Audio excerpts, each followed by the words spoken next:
Salut! C'est pas avec le café qu'on se retrouve, c'est avec le thé. Le thé de début d'après-midi. Pourquoi? Parce que je suis pas arrêtée ce matin, j'ai pas eu le temps de vous prendre. Donc, comme vous l'aurez vu, on est allé courir ce matin à la frontale parce qu'on est parti, c'était entre 6h30 et 7h moins le quart, je dirais. Il faisait bien nuit. On a acheté une deuxième frontale, donc je suis équipée aussi. Par contre, j'avais oublié de mettre le gilet du coup. Bon, la prochaine coup, ça sera parfait. Et c'était sympa. Il faisait bon, il faisait frais, un tout petit peu froid au début parce qu'il faisait humide. D'ailleurs, vous aurez vu sur la vidéo, il y avait encore une petite brume au moment où le soleil s'est levé et quand j'ai filmé, c'était à la fin. Donc le soleil commençait à se lever, mais c'est tellement sympa de partir, il fait nuit et puis au fur et à mesure du footing, il y a le jour qui se lève. Enfin moi j'adore et mon mari aussi. Franchement, on s'est régalé ce matin, on a fait 8 km et demi, je crois. Donc c'était sympa. Le chien, il est énervé quand il fait nuit. On a remarqué à chaque fois qu'on le sort, quand on avait fait la rando de nuit cet été, c'était pareil. Et là, les quelques fois où on est allé courir de nuit, il fait chaud. Cet après-midi, ça chauffe, hein. Les quelques fois où on est allé courir de nuit, il est encore plus excité que le jour. Donc il se dépense bien et c'est cool. Voilà, j'ai changé mes chaussures aujourd'hui. Je commençais à avoir mal au genou. En principe, quand je commence à avoir mal au genou, c'est que mes chaussures sont arrivées vers la fin de vie, c'est qu'elles sont en fin de vie. Je fais à peu près 500 kilomètres avec une paire de chaussures. Après, je les garde, hein, parce qu'elles sont pas abîmées, c'est juste l'amorti. Et là, avec les nouvelles, mais c'était du bonheur. J'avais l'impression de courir dans de la mousse, tellement l'amorti est bon quand elles sont neuves, elles sont trop cool. Voilà, sinon après, je suis rentrée, la douche, vite fait, parce que j'avais plein de boulot, donc j'ai bien bossé ce matin.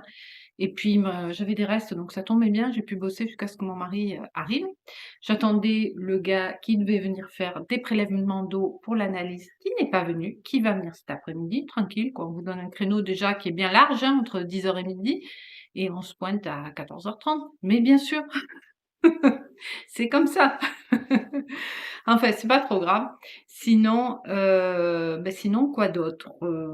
Je voulais réagir en fait à un commentaire de l'une d'entre vous, c'est le nom, je ne me souviens plus, qui, je veux pas dire de bêtises, qui m'a dit que ça lui faisait envie de reprendre un chien quand elle voit la complicité qu'on a avec Brio. Alors, je comprends tout à fait que quand on perd un chien, on se dit plus jamais. Moi, j'ai eu des chiens avec mes parents, bon, c'est eux qui décidaient, quoi, donc c'est dur à chaque fois qu'ils partent. À moi, c'est mon troisième. J'ai d'abord eu un premier chien, mon Lulu. Je vous mettrai une photo. Allez, je vous mets une photo. Voilà, j'étais jeune. Si je retrouve celle à laquelle je pense, vous verrez, j'étais jeune. Voilà, que j'ai gardé 9-10 ans. Après, Balkan. Je vous mets aussi une photo de mon Balkanou. Pareil, qui restait avec nous une dizaine d'années, donc que mon mari a connu. Et maintenant, Brio. Voilà. Et à chaque fois, on se dit plus jamais. Je comprends tout à fait cette réaction parce que j'ai eu la même, quoi. Quand Balkan est parti, qu'un mois après, j'en ai autour de moi qui m'ont dit oh t'as qu'à en reprendre un. J'avais envie de leur mettre des gifles, quoi. On ne remplace pas. Et ce que je voulais vous dire, c'est que c'est normal qu'il y ait un temps. Alors tu m'as dit, ça m'a touché, ça m'a tellement touché, que tellement vous l'aimiez, vous lui avez dit on ne te remplacera jamais. Mais je pense qu'il le sait et que quoi qu'il arrive, même si vous reprenez un chien, vous ne le remplacez pas. Chaque chien est différent, là je peux vous l'assurer. Et chacun est aussi attachant l'un que l'autre à sa manière. Je ne parle pas des chiens que j'ai eus avec mes parents, je vous parle des 3 chiens que j'ai eus à moi. Les 3 étaient sont, ce qui vivent encore dans mon cas, complètement différents. Mais alors, le jour et la nuit, quoi. Et pourtant, je les ai tous aimés de la même manière. J'ai partagé des moments exceptionnels avec chacun, mais différemment. Le premier, je l'avais pris, c'était un chien, on était allé avec mon compagnon de l'époque à la SPA, et quand je l'ai vu, ce chien, c'est à peu près la première fois sur les 3 où il y a vraiment eu un flash. Je l'ai vu, il était au fond de sa cage, il était avec un autre, et il avait l'air tellement résigné. Les autres chiens s'approchaient et tout, et lui il s'approchait pas. Et vous avez vu la photo, il est quand même particulier, avec ses taches, ses grandes oreilles et tout. Et quand je l'ai vu, je me suis dit non, mais lui, Lui, je le veux, je le prends tout de suite. Et il se trouve que ce chien, il avait été adopté, ramené à la SPA parce que les gens déménageaient et il ne faisait pas partie du déménagement. Et ça faisait déjà, je crois, 2 ans qu'il était là, qu'il était revenu. Et je pense que le chien, il était, voilà, il y croyait plus, quoi. Et quand je suis allée à l'accueil, parce que c'est moi qui l'ai choisi, c'était pas la personne avec qui j'étais. Quand je suis allée à l'accueil, je dis je voudrais celui-là, là-bas. Elle me dit non, non, non, c'est vrai, c'est vrai. Et puis la fille, elle sautait, elle courait partout. Il s'appelait Speedy, moi je l'ai appelé Lucky. Elle courait partout, elle disait Lucky il s'en va et tout. Et je me dis mais pourquoi ils réagissent comme ça? Donc elle m'a expliqué son histoire. Et à l'époque, dans cette ESPA là, je vous parle il y a des années et des années, vu qu'il y a eu quand même sa vie à lui, plus Balkan, plus Brio, c'était il y a peut-être 20 ans en arrière, je ne sais plus exactement. Et même plus de 20 ans. Et elle me dit, mais allez, à cette époque-là, il les euthanasiait, les chiens, quand ils restaient trop longtemps en refuge. Et elle m'a dit, mais lui, il était tellement attachant et elle l'aimait tellement. Elle m'a dit, je faisais quelque chose qu'il ne faut pas faire. Je rayais son nom à chaque fois sur la liste des chiens qui devaient être euthanasiés. Rien que de vous le raconter, j'ai encore de l'émotion et j'ai envie de verser ma larme, quoi. Et ça a été un chien, mais tellement exceptionnel. J'ai encore les larmes qui montent, vous voyez. Personne ne l'a remplacé, ni Balkan, ni Brio. Mon Lulu, personne ne l'a remplacé. Et ça a été un chien, mais exceptionnel. Alors, moi, je vous le dis, j'accepte que les gens le fassent, mais pour moi, les élevages, c'est niette et je suis contre ça. Il y a tellement de refuges partout, de chiens qui naissent presque dans les refuges, qui y passent des années et qui y meurent.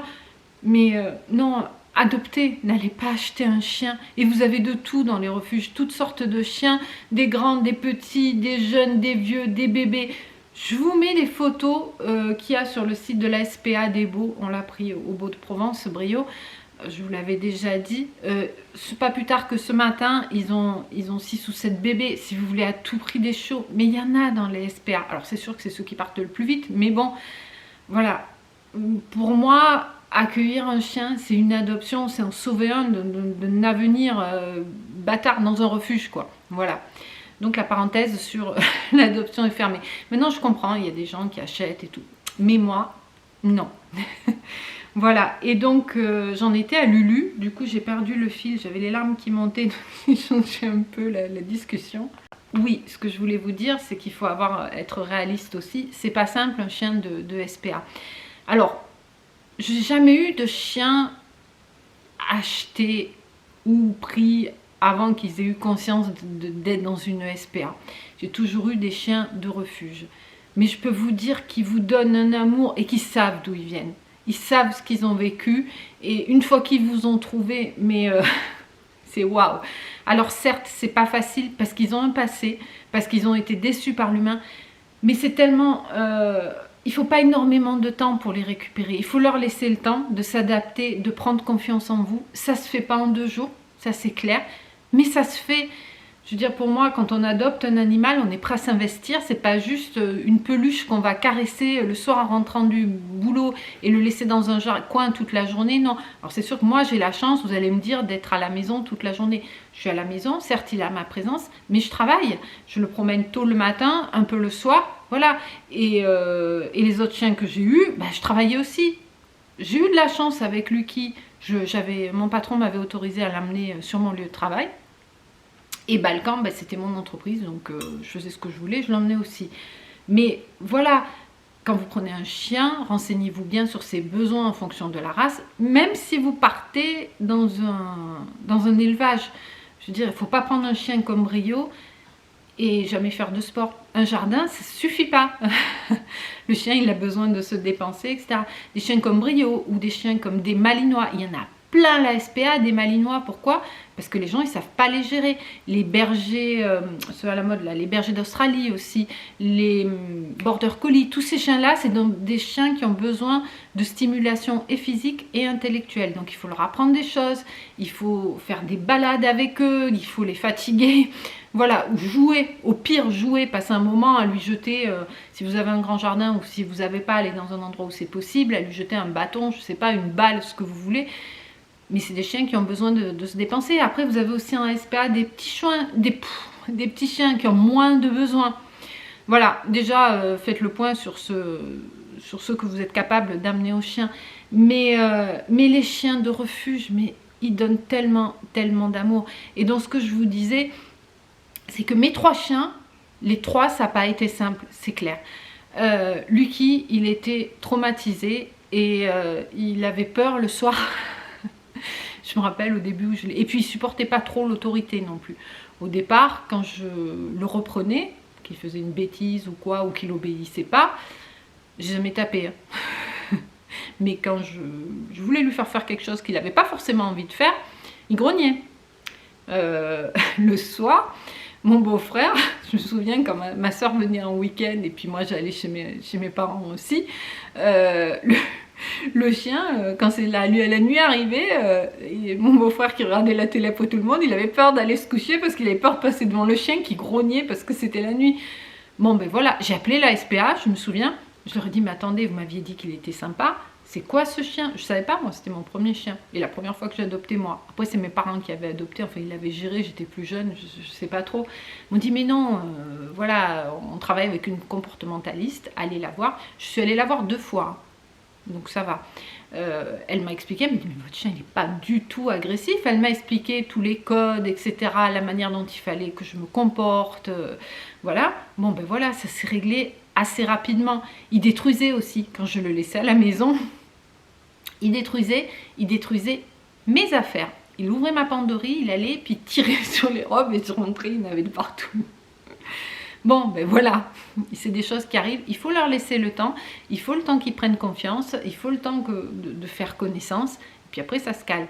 Balkan, lui, c'était un trouillard, c'était une catastrophe. Balkan, il est arrivé dans des circonstances compliquées, je vais essayer de vous les raconter sans pleurer. Lucky nous a quittés, mon papa était gravement malade, atteint d'un cancer.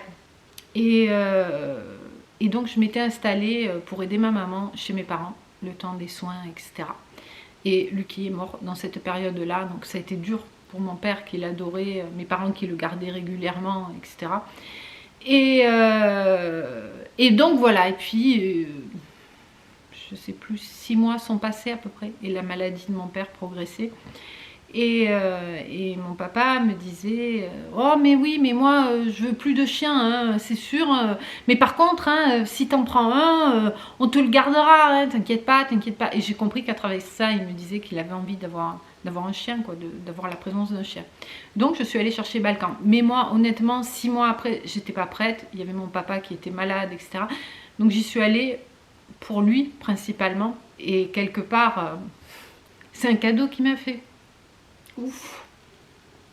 Bon, j'ai pris une gorgée de thé, j'ai respiré un peu. Je l'ai pris comme un cadeau qu'il m'a fait parce qu'il nous a quittés quelques mois après. Et il m'a tellement aidé, Balkan, à faire face à la difficulté de la perte après, mais un truc de malade, quoi. Et allez, ça passe. Et voilà, et ça a été difficile au début parce que bon, ben, mon papa était malade, gravement malade, hein, vous vous en doutez. Et le chien, moi j'avais encore mon Lulu dans mon cœur, et Balkan, il était tellement gentil. J'ai pas eu de coup de cœur quand j'y suis allée. J'y suis allée, je regardais, je tournais, j'avais déjà fait un autre refuge, je savais pas, j'étais paumée, puis j'étais pas bien quoi, donc c'était compliqué, j'étais seule en plus, j'avais pas quelqu'un pour m'épauler, pour m'aider ou quoi que ce soit. Et donc je vais à la SPA et j'arrive et elle me donne une fiche avec un crayon. Elle me dit bah vous faites le tour et puis vous regardez, vous notez les chiens qui vous plaisent, il y a leur nom et tout. La SPA, c'était une SPA, c'était à Valérargues, elle est immense cette SPA, il y a des chiens partout, j'ai été complètement paumée, je savais pas ce que je voulais. Alors j'avais noté sur ma petite feuille un ou deux noms, Et puis j'étais là, errante quoi, dans ce refuge. Et il y a une bénévole qui était là, et qui me voit et qui vient me voir et qui me demande la situation dans laquelle je vivais et ce que j'attendais d'un chien. Enfin, elle a été mais géniale cette nana.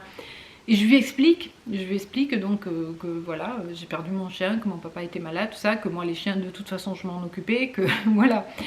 Et elle me dit mais j'ai un chien pour vous. Et donc on va dans l'enclos où il y avait Balkan, qui était mais un trouillard. On est rentré dans l'enclos, ce pauvre chien il n'aurait jamais pu être adopté.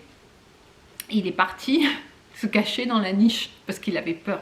Tous les autres ils venaient pour sortir de l'enclos, ils étaient 7 ou 8, c'était un grand enclos. Et lui il était caché, il avait peur. Elle a réussi à me le sortir. On est allé faire connaissance dans l'air de jeu, enfin voilà, une espèce de terrain et tout. Elle avait pris une balle, Balkan c'était les balles, il était fanat de balles. Et elle lui jetait la balle, et elle lui jette la balle et puis il lui ramène à elle. Et elle lui rejette, il lui ramène à elle, lui dit mais non, non, non, c'est pas moi qu'il faut séduire, c'est elle. Je voyais qu'elle était, ça faisait 2 ans qu'elle était là, mon Balkano. 2 ans et demi je crois. Et elle voyait que je savais pas, j'arrivais pas à prendre de décision. Puis à un moment donné, il faisait chaud, il y avait une grosse bassine d'eau. Il va, il jette sa balle dans l'eau, il se met à boire, il sort, il en fout partout. Je me dis, oh putain, ce chien, il va baver partout, ça va être l'horreur. Puis je dis rien, quoi. Et puis ça durait, hein. On y restait peut-être 40 minutes dans cet enclos, à le faire jouer, tout ça. Et elle était là, mais va la voir, elle me disait. Et puis je sais pas, d'un coup c'est venu. Je vous livre les informations telles qu'elles me parviennent. Si vous avez la référence, dites-moi. Et puis d'un coup, j'ai dit, j'ai pas réfléchi. J'ai réfléchi, j'y suis restée 40 minutes. J'ai dit, ben, je le prends. Et là, elle me regarde comme pour Lucky. C'est vrai. J'ai dit, oui, oui, je le prends. Ma décision, elle était prise, ça m'était venu comme ça. Je pense que c'est inconscient, c'est tout un tas de processus, un processus qui s'est mis dans ma tête, qui a fait que le pour, le contre, c'était pas réfléchi consciemment, et je l'ai pris. Alors, je l'ai pris. On a voulu le faire monter dans le coffre. J'avais une voiture de société, donc un grand coffre et puis ouvert. Il ne voulait pas, c'est une catastrophe. Donc j'ai dit bon, ok. On l'a fait monter côté passager. Donc je pars avec le chien. Et là, on n'avait pas fait 2 km qui commençait à me monter sur les genoux. Je me suis arrêtée sur la route. Je lui ai dit attends, ça va pas être possible. Si on commence un accident, je dis ça va pas être possible, toi et moi. Je dis tu t'assois et tu te mets. Et puis c'est assis, il a été gentil. Et j'ai eu du mal à m'y attacher, je l'avoue, dès le départ. Alors il était beau, il était gentil, il était tout ce que vous voulez, mais j'étais dans une situation tellement difficile. J'avais tellement en moi encore la relation avec mon Lulu. Là, c'était pas pareil. Ce chien, il était traumatisé. J'habitais dans un appartement, mais j'étais retournée à l'appartement puisque je vous dis que oui, en fait, j'étais allée vivre chez mes parents pendant quelques mois. Pendant 6 mois, et au bout de 6 mois, parce que mon père était tombé malade en été et Balkan, je l'ai récupéré en mars. Au bout de 6 mois, j'étais retournée chez moi parce que je m'étais dit il faut que je reprenne ma vie, sinon ça va pas être possible. Mais j'étais quand même tous les jours chez mes parents. Et pourquoi je vous dis ça? Oui, parce que j'étais chez moi. Voilà, et j'habitais au 3e étage sans ascenseur. Le chien, quand on est rentré chez moi et tout, il avait peur de tout, la télé, tout, le moindre bruit. Il était tétanisé. Bon. Il voulait pas sortir pour faire pipi, il avait peur de descendre les escaliers. Une fois qu'il était en bas pour lui faire pipi, il avait peur de remonter, mais c'était une catastrophe. Vous sortiez, il y avait un peu de bruit, mais il était paniqué, il cherchait à s'échapper. Enfin, c'était très très compliqué au début. Il n'était pas bien codé avec les autres chiens, parce que quand on croisait un chien, il se hérissait, il envoyait des signaux qui n'étaient pas bons, donc il se faisait attaquer et ça partait en live.